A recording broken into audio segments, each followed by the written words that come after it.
Hai kamu-kamu yang masih menjalankan ibadah puasa.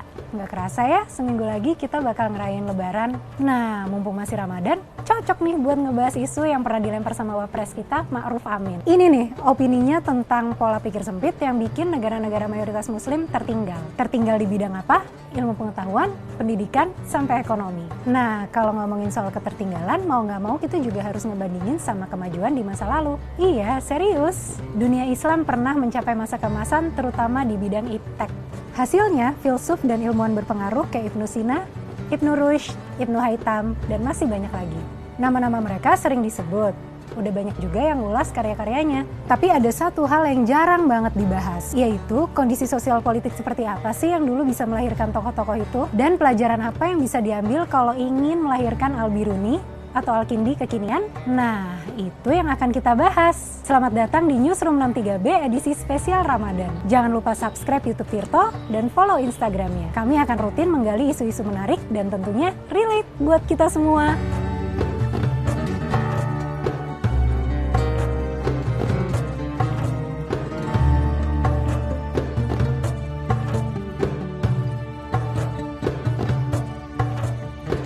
Kita kenalan dulu sama Profesor Ahmed T. Kuru, pengajar di San Diego State University, Amerika Serikat. Dia baru nulis buku bagus, judulnya Islam, Otoritarianisme, dan Ketertinggalan. Di situ dia nunjukin data ketertinggalan negara mayoritas muslim yang mengerucut pada dua masalah. Pertama, otoritarianisme yang nggak proporsional. Ada data dari lembaga Freedom House tahun 2013 yang nunjukin kalau nggak sampai 1/5 dari 49 negara mayoritas muslim yang menganut demokrasi elektoral.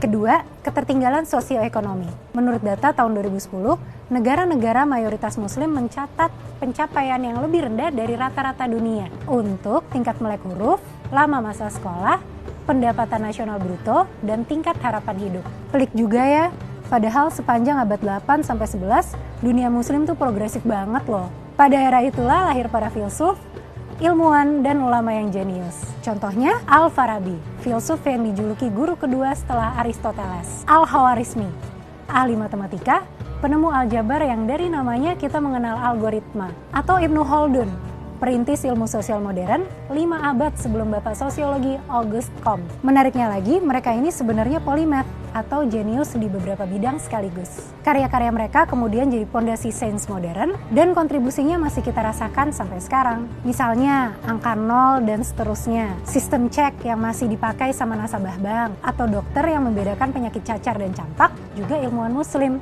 So proud ya! Ada banyak akademisi yang mencatat prestasi itu. Salah satunya Jonathan Lyons lewat bukunya The House of Wisdom: How the Arabs Transformed Western Civilization. Di situ dia menyebut Baghdad di Irak sebagai pusat ilmu. Ada banyak perpustakaan yang berisi buku-buku hasil dari gerakan penerjemahan literatur asing, terutama dari Yunani dan India. Suriah dan Mesir juga punya perpus dengan jutaan koleksi, dari yang eksak sampai ilmu sosial, filsafat sampai kebudayaan, semuanya ada. Dan yang perlu diingat, pada masa yang sama, Eropa justru jadi kawasan marginal. Sistem monarki sama lembaga keagamaannya dominan banget. Jadinya, iptek nggak dianggap penting. Ekonominya juga mandek. Oke, kita kembali ke pertanyaan utama.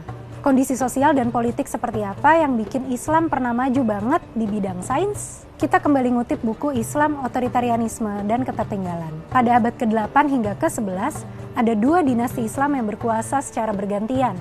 Dinasti Umayyah dan dinasti Abbasiyah. Wilayahnya pernah merentang dari Jazirah Arab, Afrika Utara, sampai ke Cordoba di Spanyol. Menurut analisis Ahmed Kuru, masa keemasan dunia Islam diraih karena ulama dan kaum intelektual menjaga jarak sama kekuasaan. Lah, kalau nggak deket, modal risetnya dari mana? Dari kaum borjuasi muslim alias pedagang. Faktanya, banyak dari intelektual muslim saat itu, serta lebih dari 70% ulama dan keluarganya, kerja di bidang perniagaan. Kenapa gitu? Karena kedekatan dengan kaum pedagang menjaga independensi mereka. Dedikasi mereka akhirnya murni untuk pengembangan agama dan ilmu pengetahuan. Oh iya, kedekatan dengan kaum pedagang juga menjamin satu vibes penting, yaitu kemerdekaan berpikir. Asiknya lagi, vibes ini nggak cuma dinikmatin sama muslim sunni, tapi juga aliran Islam lain, golongan non-muslim, bahkan juga yang agnostik. Mood banget nggak sih? Kami meminta pendapat Ahmed Kuru langsung nih, dan menurutnya independensi itu bisa mencegah monopoli tafsir di tangan penguasa. So that really creates a diversity diverse religious views, diverse philosophical views. Under the Umayyad and Abbasids, the state rulers had limited chance to sacralize their authority.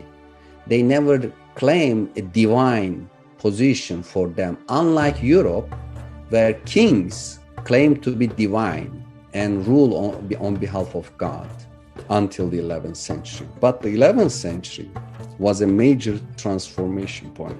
Oke, tapi belum jelas nih, kenapa ya mereka kayak anti banget sama penguasa? Jawabannya bisa ditelusuri ke asal-usul dinasti Umayyah. Sekitar tahun 661 Masehi, Khulafaur Rasyidin bubar. Penerusnya adalah dinasti Umayyah yang didirikan oleh Muawiyah. Bagaimana cara Muawiyah mengkonsolidasikan kekuasaan? Salah satunya adalah dengan mempersekusi seluruh keturunan Nabi Muhammad. Sedih ya, kejadian itu bikin ulama dan kaum intelektual satu suara. Penguasa ternyata cenderung korup dan gak bermoral. Kekuasaan politik ternyata gak dibangun dengan cara yang mulia. Mereka pun menjaga jarak biar ilmu yang dikembangkan benar-benar untuk kepentingan publik, bukan untuk politik praktis. Contohnya Ahmad bin Hanbal, pendiri mazhab Hambali. Saking antinya sama penguasa Abbasiyah yang katanya zolim, dia sampai membuat fakta haram bagi ulama untuk menerima uang dari negara. Tapi sayangnya masa keemasan dunia Islam mulai pudar pada abad ke-11 dan 12. Apa penyebabnya? Udah ketebak kok, penguasa semakin otoriter sehingga mengancam kemerdekaan berpikir dan independensi kaum ulama dan intelektual. Selanjutnya adalah gelombang represi dan persekusi. Para pendiri mazhab seperti Imam Maliki, Imam Syafi'i, dan Imam Hanafi menerima siksaan, pemenjaraan, atau bahkan meninggal dalam status sebagai tahanan. Situasinya diperburuk sama obsesi penguasa Abbasiyah dan dinasti setelahnya yang ingin mendirikan negara militer Sunni. Ini istilah yang merujuk pada aliansi ulama pro penguasa dan penguasa itu sendiri untuk menciptakan imperium Islam Sunni yang kuat secara militer tapi lemah di bidang iptek dan ekonomi. Dampaknya apa? Para filsuf dan ilmuwan yang gak tunduk atau dianggap menyimpang dinyatakan murtad. Dalam beberapa kasus ada yang berakhir dengan eksekusi. In the mid-11th century, Abbasi caliphs, Qadir and Qaim, father and son, declare a Sunni creed. They announced that Mu'tazili, rationalist Muslim philosophers, were infidel. Certain Shias, especially Ismaili Shias, are infidel. And non-practicing Muslims who do not pray 5 times a day are infidel. And this declaration meant the establishment of a Sunni orthodoxy. And it became a tool for political oppression to punish the dissenting views, opposition, and became a pejorative term. People start afraid of being called as philosophers after 12th, 13th centuries. And an anti-intellectual emphasis came all the way until today. Mungkin kamu heran, loh katanya mereka independen. Apa para pedagang udah nggak jadi donatur? Kita lihat Kesultanan Seljuk yang berkuasa sejak akhir dinasti Abbasiyah. Mereka memulai penerapan sistem pajak atas tanah dan pertanian. Artinya, sistem moneter yang berbasis pasar kemudian diganti ke sistem semi-feodal. Sistem ini gak menguntungkan posisi pedagang. Dan kalau donaturnya aja loyo, regenerasi kaum intelektual juga makin susah, termasuk karya-karya mereka.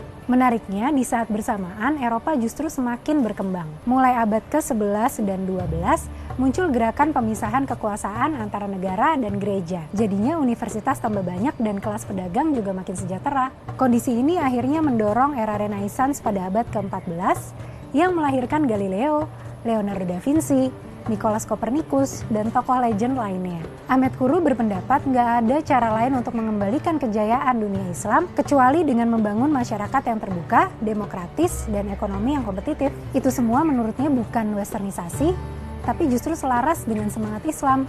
So, once again, we really need being open-minded, diverse, creative, competitive, tolerant.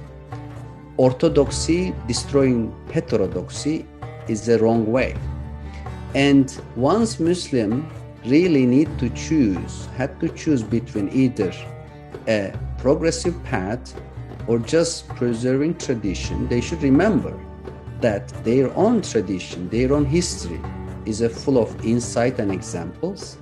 In order to establish democratic societies, and meritocratic systems, Muslims do not simply need to imitate Western models. If they know their history, if they know their achievements between 8th and 12th centuries, that's the inspiration for them, and that's the way to have a Muslim Renaissance today. Gimana, udah mulai optimis? Coba share pendapat kamu di kolom komentar ya.